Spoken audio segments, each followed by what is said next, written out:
जो कुछ दिखाई दे वो सीता, और जो उसे समझ रहा है, जिसको उसका बोध हो रहा है, सो राम। तो राम माने मन नहीं, मन को बोध नहीं होता, मन को भी देखा जा सकता है। जो बाहर दिख रहा है वो सीता, जो भीतर देखने वाला बैठा है सो भी सीता, और जो दो इन दोनों का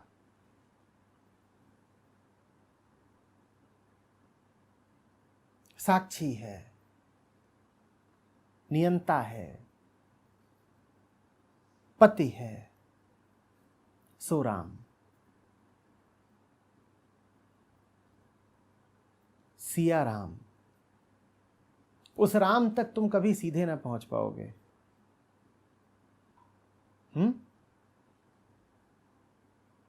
उस राम तक पहुंचने के लिए सीता को ही माध्यम बनाना पड़ेगा।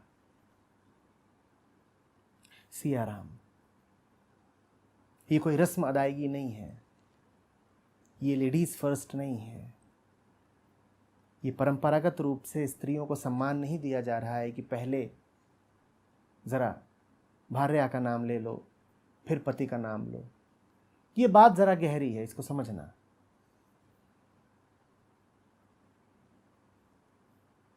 हम तो सीता के ही ज्यादा निकट हैं। सीता प्रकृति है और हम हैं प्रकृति के पुतले।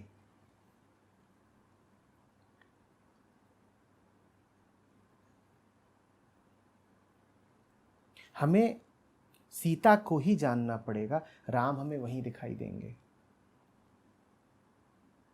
सीता ही बनेंगी पुल, सीता ही बनेंगी माध्यम। उचित तो ये है कि आप प्रार्थना करें कि आपको वो सीता मिले जो आपको राम तक ले जाए।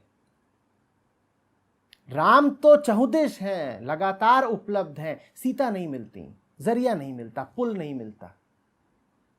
जो उपलब्ध है उसी तक ले जाने वाला नहीं मिलता। सीता वो जरिया है जो इस जगत का है। आप इस जगत के ही हो। जगत से पार जाने के लिए भी कोई आपको ऐसा चाहिए जो इसी जगत का हो। आप तो यहीं पर हो ना, आपकी यात्रा तो यहीं से शुरू होनी है। आपको यहीं पर कोई साथी चाहिए, इसीलिए कहते हैं सिया राम। सीता मिल जाए तो राम तक पहुंच जाएंगे। हाड़ मास का कोई ऐसा मिल जाए जो रास्ता दिखा सके, जो मार्गदर्शक हो जाए, तो पहुंच जाएंगे राम तक। राम से प्रार्थना करेंगे तो राम कहेंगे मुझको कहां ढूंढे रे बंदे, मैं तो तेरे पास हूं। राम तो बता देंगे मैं तेरे पास हूं, तुम क्या करोगे? तुम्हें तो वो पास कहीं दिखाई नहीं देते। सीता वो है जो तुम्हें उससे मिलवा दे जो तुम्हारे पास ही खड़ा है। बड़ी अजीब बात है ये, लेकिन राम भी मजबूर हैं। राम ने तो अपना सब कुछ तुम्हें दे ही दिया है, फिर तुम कहते हो हे राम दर्शन दो, हे राम सहारा दो। वो कहते हैं जो कुछ दे सकता था सब दे दिया, अब और क्या दूं? तुम्हें राम नहीं, तुम्हें सीता चाहिए। तुम्हें निराकार नहीं, तुम्हें साकार चाहिए। तुम्हें कोई उस पार का नहीं, तुम्हें कोई इस पार का चाहिए।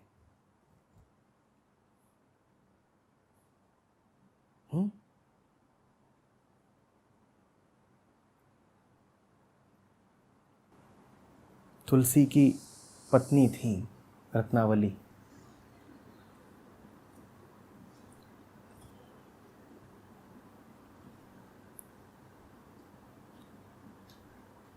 तो अपने मायके में थी।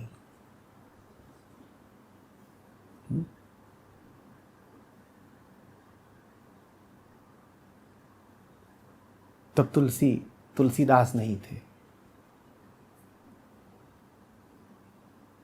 यौवन का आवेग। तुलसी पत्नी के गांव की ओर एक रात निकल पड़े। यमुना उफनाई हुई थी। तुलसी उसे तैर कर पार कर गए।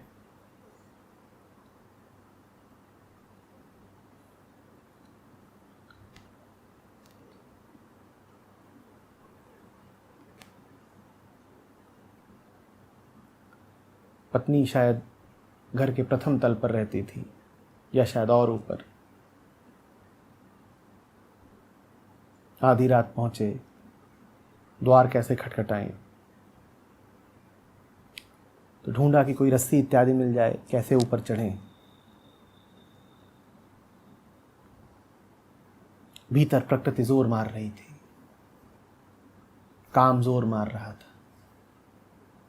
देखा कुछ लटक रहा है ऊपर से।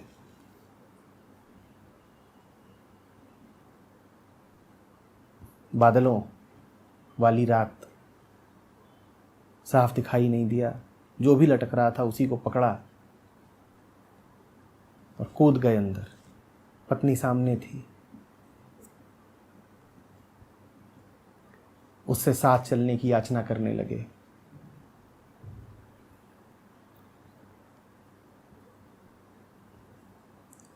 पत्नी झुंझलाई खूब।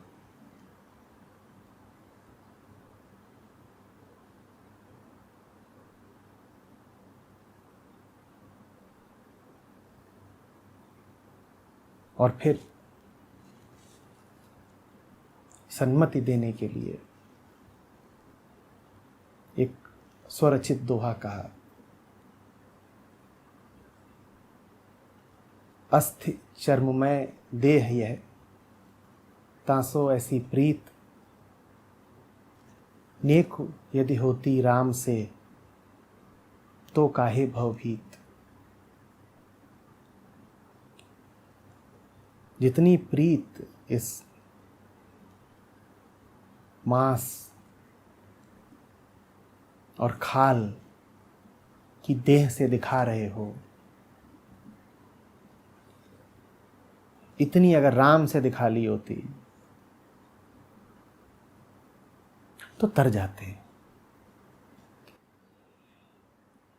अब राम तो सदा से थे तुलसी के पास। कहते हैं तुलसी जब पैदा ही हुए थे तो प्रथम वर्ण राम उच्चारित किया था।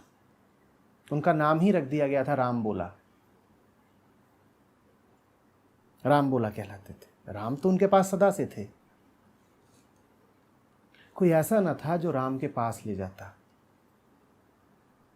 विचित्र बात है ना, जो तुम्हारे पास सदा से हो उसी तक ले जाने के लिए तुम्हें कोई चाहिए। पत्नी सहारा बन गई, पत्नी गुरु बन गई। ऐसी चोट लगी कि तुलसीदास हो गए। तुलसी राम कहलाते थे उस समय।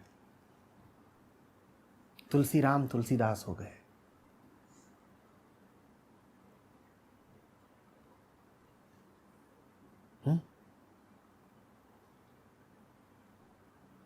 वहां से वापस गए, पता चला कि इधर ये पत्नी के उद्वेग में निकले थे, उधर पीछे पिता का देहांत हो गया था और चोट लगी। काम का अंजाम देखा। अंजाम ने राम की ओर और गहनता से प्रेरित कर दिया।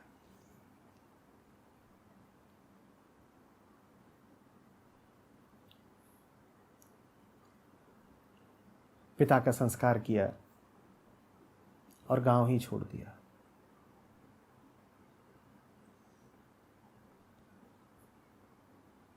धीरे धीरे चित्रकूट आ गए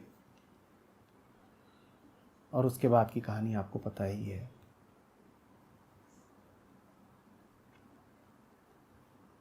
मानस की रचना हुई, तदोपरांत अन्य कई ग्रंथों की रचना हुई। वो सब होता रहा। लेकिन देखिए कि राम मिले तुलसी को, उससे पहले उन्हें कोई और मिला, इसलिए सिया राम। इसलिए सिया राम। पत्नी ही गुरु हो गई।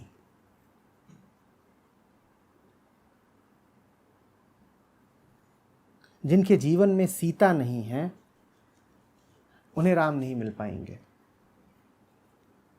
सीता का मतलब समझते हैं?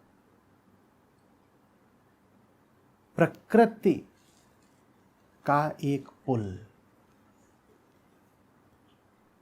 कुछ ऐसा जो है तो दुनिया में, लेकिन तुम्हें दुनिया से आगे ले जाने की सामर्थ्य रखता है।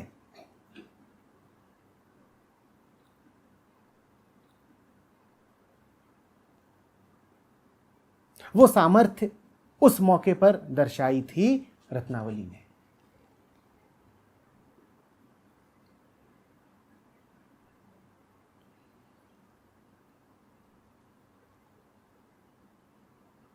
कोई साधारण पत्नी होती तो कहती, पति मेरे लिए इतने कष्ट उठाकर आया है, मेरे लिए इतना खतरा मोल लिया है,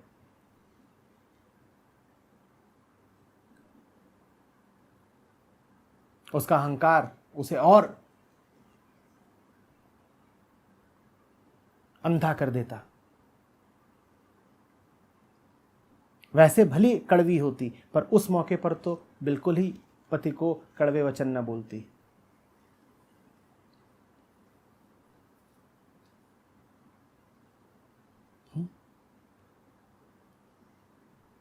तुम्हें भी कोई ऐसा चाहिए जो तुमसे तुम्हारे हित की बात करे,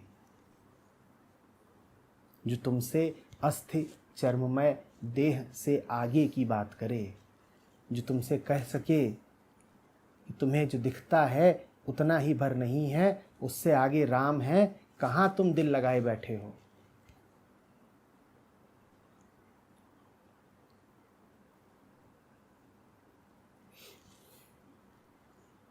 सिया राम में सब जग जानी। इसीलिए भारत ने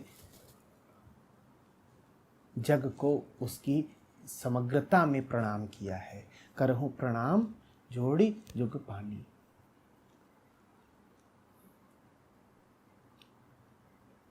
जो कुछ भी दिख रहा है, जो भी देख रहा है, वो दोनों जिससे उद्भूत हैं, मैं उसे प्रणाम करता हूं।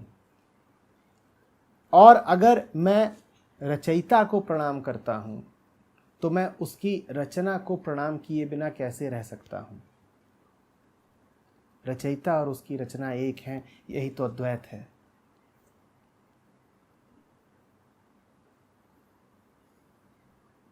तुम निराकार में मुझे प्यारे हो, जब साकार हो जाते हो तो विविध हो जाते हो, अनेक अनंत रूप ले लेते हो। उनमें से किसी भी रूप का मैं अपमान कैसे कर सकता हूं। इसीलिए सब जग को प्रणाम। तुम ही तो हो जो कुछ भी बन आए हो, तुम ही तो हो मेरे भीतर जो कुछ भी देखते हो। तुम न होते तो मैं अच्छा कैसे देखता, तुम न होते मैं बुरा भी कैसे देखता। अच्छा देख रहा हूं चाहे बुरा देख रहा हूं, मेरा देखना इस बात का प्रमाण है कि तुम हो। अच्छे बुरे से मुझे मतलब नहीं।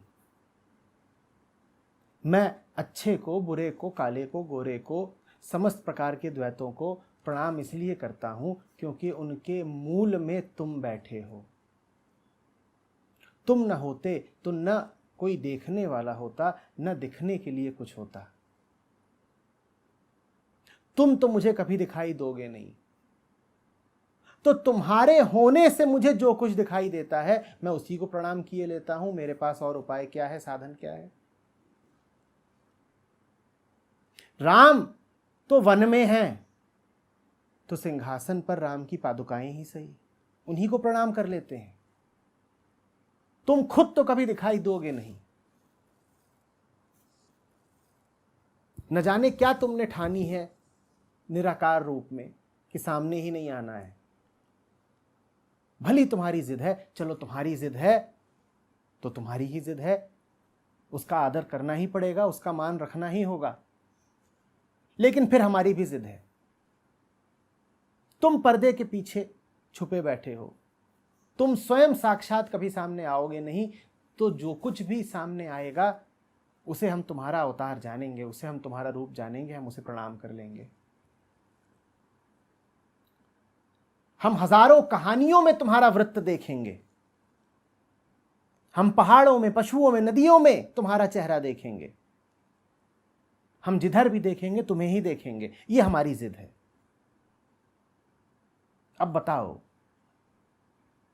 कि तुम छुपे रह गए या जाहिर हो गए?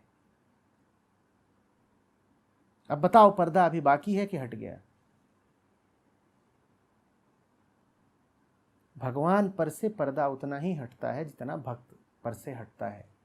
आपकी आंखों से पर्दा अगर हट गया तो भगवान के मंदिर के कपाट खुल गए, पर्दा हट गया। अब आपको भगवान हर जगह दिखाई देंगे। सिया राम मैं सब जग जानी। अर्थ इसका ये नहीं है कि जिधर देख रहे हैं उधर कोई धनुर्धारी खड़ा हुआ है। अर्थ इसका ये है कि मेरी आंखें अब ऐसी हो गई हैं कि सत्य के अलावा कुछ देखती नहीं।